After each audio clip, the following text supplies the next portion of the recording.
Hi, I'm Amee Trivedi. I'm a final year PhD student at UMass Amherst, and my PhD thesis work revolves around analysis and modeling of human mobility, as well as designing mobility aware applications, all using passive sensing. Over the next 10 minutes, I will present overview of contact tracing, motivation, and system architecture of Wi-Fi Trace. Then briefly touch upon how we handle user data privacy, and I'll wrap up the talk by listing the project contributions. So let's get started. COVID-19 has shown the urgency in developing better tools for containment and mitigation of infectious diseases. A very well established and effective approach for containment of diseases is contact tracing. Contact tracing is a method that is used by health professionals to track down the source of an infection and take proactive measure to contain its spread. If a person tests positive for an infectious disease, then a list of all contacts who were in close proximity with the infected person is made. These contacts are traced and tested. If any of these contacts test positive, then the entire process is repeated. There are two main goals of contact tracing. First, to identify the source of infection, and second, to determine all those contacts who were in close proximity and have been infected. The traditional method of contact tracing, or the manual contact tracing, is based on questionnaires.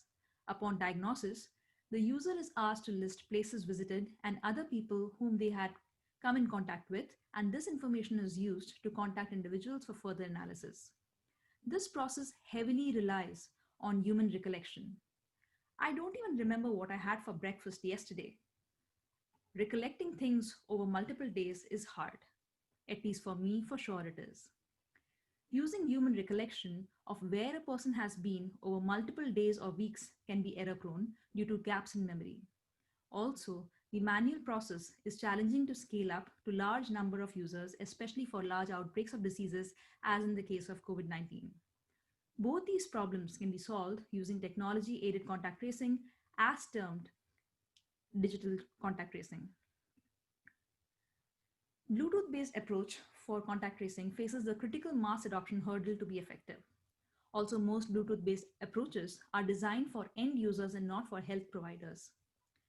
Health experts have argued that while technology-based contact tracing solutions are useful, they should not be seen as a replacement for traditional means of contact tracing, which is still an effective approach.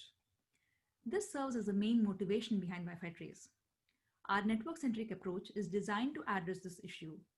Wi-Fi Trace is a network-centric tool designed to integrate into health professionals' contact tracing workflows. Unlike some Bluetooth apps, they are not designed for end users to self-monitor their proximity to infected users. With these motivating points in mind, let us look at how Wi-Fi Trace works. But before that, we need to understand how Wi-Fi logs help identify user mobility. This story begins with a single Wi-Fi access point. As a user moves close to an access point, the device, typically a smartphone, gets connected or gets associated with the access point. When the user moves away from or outside the range of the access point, the smartphone gets disassociated with the access point. These events of association and disassociation, as seen by each access point, now on referred to as AP, are logged in an internal log called syslog. Typically, each syslog event has information of the timestamp of event along with device MAC ID and AP name details. As a user moves from one location to another, their mobile device, typically a phone, associates and disassociates with the AP. Since the locations of APs are known, the sequence of AP associations over the course of a day reveals the trajectory of the smartphone and the visited locations. The key premise of Wi-Fi Trace is that mobility of a user's phone is visible to the network through the sequence of Wi-Fi AP associations performed by the device as the user moves. This allows the network to determine the locations visited by the user's device and other co-located devices that were present at these locations by virtue of being associated with these APs. Thus, the approach relies on passive Wi-Fi sensing by passively observing devices as they move through the network. Given this log information, contact tracing of a user involves two main steps. First, to determine all APs visited by the user in the specified time period, and second, to determine all users who were associated with each of those APs concurrently with the infected user. We first construct the time-ordered sequence of AP sessions of the devices. Since AP locations are known, this session list represents the location visited by the user and the time duration. Next, for each AP in the above user trajectory, we can analyze a log to determine overlapping sessions of all other users at that AP. These are the users who were present in the proximity of the infected person. Of course, Wi-Fi logs do not reveal the distance between the two users or whether physical contact occurred. Nevertheless, it enables us to determine users at risk by computing the duration for which the two users were in proximity of one another. Wi-Fi trace system architecture comprises of three main tiers.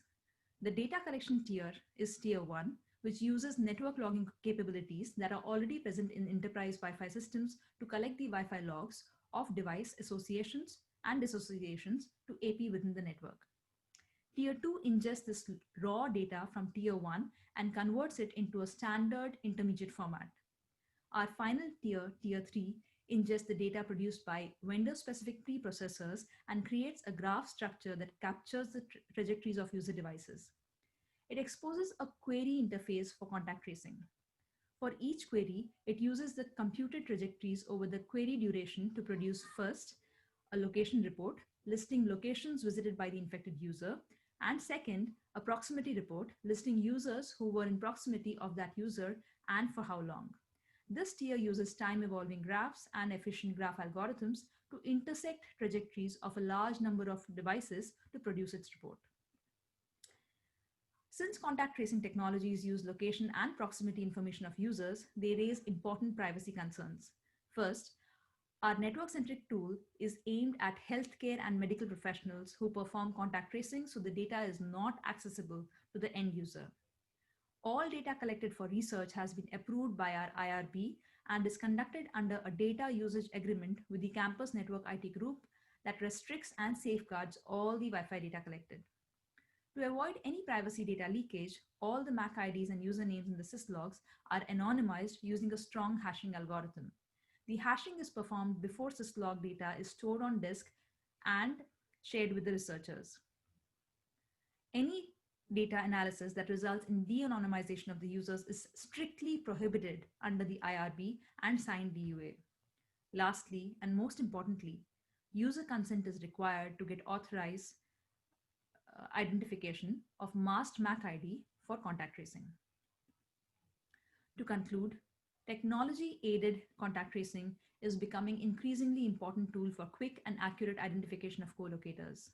In this work, I presented Wi-Fi Trace, a network-centric approach for contact tracing that relies on passive Wi-Fi sensing with no client-side involvement. Our approach exploits Wi-Fi network logs gathered by enterprise networks for performance and security monitoring and utilizes it for reconstructing device trajectories for contact tracing. Our approach is specifically designed to enhance the efficacy of traditional methods rather than to supplant it with a new technology. Wi-Fi Trace is based on an efficient graph algorithm to scale our approach to large networks with tens of thousands of users. We implemented a full prototype of our system and publicly released the code for use. Before ending, I would like to thank my thesis advisor, Professor Prashant Shenoy, for all the guidance and mentoring.